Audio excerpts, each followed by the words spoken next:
Cric-Crac. C'est l'histoire de 10 petits cochons bois. Imaginez 10 petits sangliers, 10 frères. Ce jour-là, le petit des frères se met devant les autres et dit « Moi, quand je ne dors pas le soir, j'entends les grandes vagues cogner sur la côte. Mais je ne suis jamais allé jusqu'à la mer. Est-ce que vous savez si la mer est bleue ?» Non, aucun des frères ne savait si la mer était bleue ou pas. Mais l'aîné a pris les choses en main, a dit « Allez, on va aller demander aux autres. » Et aussitôt, ventre à terre, les voilà, les 10 cochons bois qui courent ventre à terre dans la forêt. Ils courent à droite, à gauche, à droite. Quand ils arrivent près d'une rivière, ils aperçoivent ce que l'on pourrait être un arbre mort. Cet arbre avait un œil ouvert. C'était un caïman à lunettes. Alors un des petits cochons s'est approché et a dit « Hé, caïman à lunettes, toi qui as tant d'expérience, sais-tu si la mer est bleue ?» Ma foi, le caïman à lunettes a roulé ses gros yeux, et non. « Mais j'aimerais bien le savoir, a-t-il dit. » Alors de ses pattes puissantes, il est sorti de l'eau, et il a suivi le petit cochon bois sur le sentier en direction de la mer. Ils étaient 9 à présent, à courir à droite, à gauche, à droite, quand tout à coup un bruit les a arrêtés. Ça faisait quelque chose comme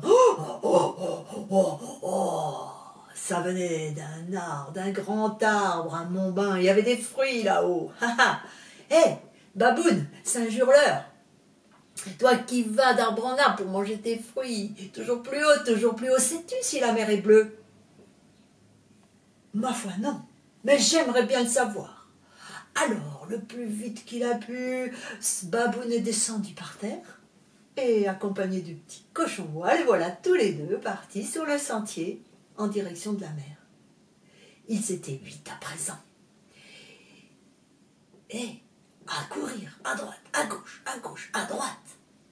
Quand tout à coup, au milieu du sentier, ils rencontrent, en train de faire la sieste, bien enroulé dans ses anneaux, un anaconda vert.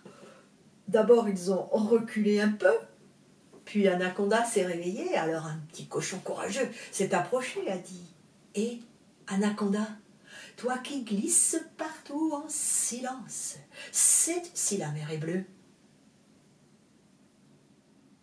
Mais j'aimerais beaucoup le savoir. Certes, oui. Et Anaconda a déroulé ses anneaux. Et il a suivi le petit cochon bois sur le sentier en direction de la mer. Ils étaient 7 à présent, à courir à droite, à gauche, à droite. Quand un bruit de porte rouillée venant du ciel les a arrêtés net.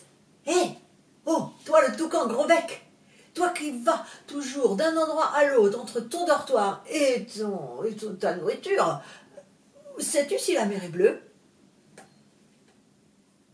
Le gros toucan a secoué son gros bec, et non, il ne le savait pas. Alors il est descendu lui aussi sur le sentier et a marché tranquillement derrière le petit cochon bois en direction de la mer. Ils étaient 6 à présent, à courir à droite, à gauche, à droite, aussi vite qu'ils pouvaient, quand là, tout à coup, au pied d'un arbre, ils ont vu notre ami le paresseux, vous savez, celui qui est en fait beaucoup plus courageux. Hé, paresseux, sais-tu si la mer est bleue? Ma foi non, mais j'aimerais bien le savoir, a dit le paresseux.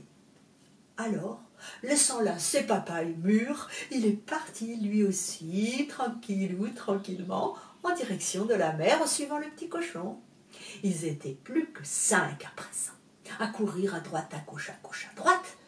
Et là, ils sont tombés nez à nez avec le tatou géant qui sortait de son trou.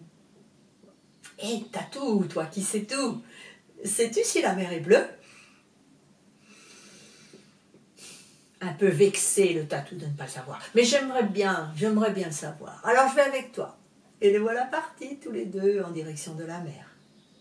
Il n'était plus que 4 à présent, à courir à droite, à gauche, à droite, quand ils sont tombés sur le sentier.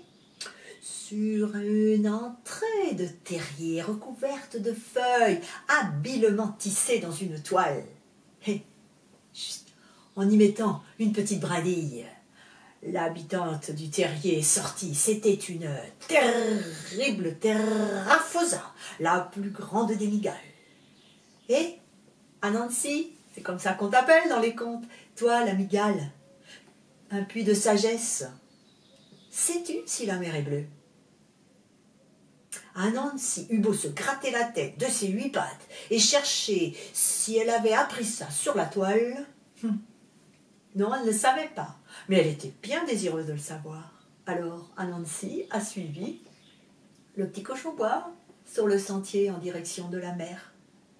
Ils n'étaient plus que 3 à présent, à courir à droite, à gauche, à droite, quand tout à coup, sur des rochers, gros cailloux en plein soleil, ils l'ont vu, vert, brillant, presque fluo, a dressé son cou fier. C'était un iguane. Un jeune, certainement. Hé, iguane, sais-tu si la mer est bleue? Que non, mais j'aimerais bien le savoir. Alors iguane est parti avec un autre petit cochon en direction de la mer. Il n'était plus que 2 à présent à courir à droite, à gauche, à droite. Et là, en passant près d'un cours d'eau, ils l'ont vu. Ils ont vu comme un éclair bleu scintillant. Peut-être parce qu'il était 11 heures. On dit quelquefois que le morpho bleu sort à 11 heures, quand il fait chaud sans doute. Et morpho bleu, toi qui suis les cours d'eau, sais-tu si la mer est bleue? Morpho bleu a battu des ailes, mais non, il ne le savait pas, mais lui aussi il aimerait bien le savoir. Alors il est parti avec un des petits cochons en direction de la mer. Il n'y avait plus que l'aîné des cochons bois, le grand frère, à présent, à courir de partout, à droite, à gauche, à droite, quand tout à coup, un vrombissement lui a fait lever la tête. C'était notre ami le colibri. Hé, toi colibri, qui fais si bien l'hélicoptère, t'en fais des kilomètres pour trouver ton nectar, non? Est-ce que tu sais si la mer est bleue? Ma foi non. Tu ne le savais pas. Alors il s'est posé, colibri s'est posé sur le dos du petit cochon bois. Et les voilà partis en direction de la mer. Ils ont mis le temps qu'il fallait passer la grande mangrove et ses palétuviers. Et là ils sont arrivés sur la grande plage de sable blanc, étincelante, comme c'était beau. Et là ils étaient tous là, les 9 autres frères, les 9 autres animaux.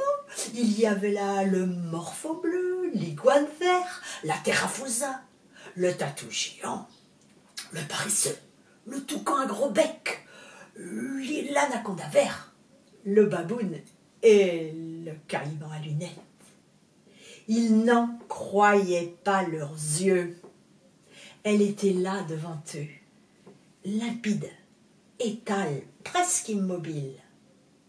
Mais comme ce jour-là, le ciel était bleu, alors la mer brillait de 1000 bleus. Et c'est ainsi que finit l'histoire des 10 petits cochons bois qui voulaient savoir si la mer est bleue. Et cric, et crac.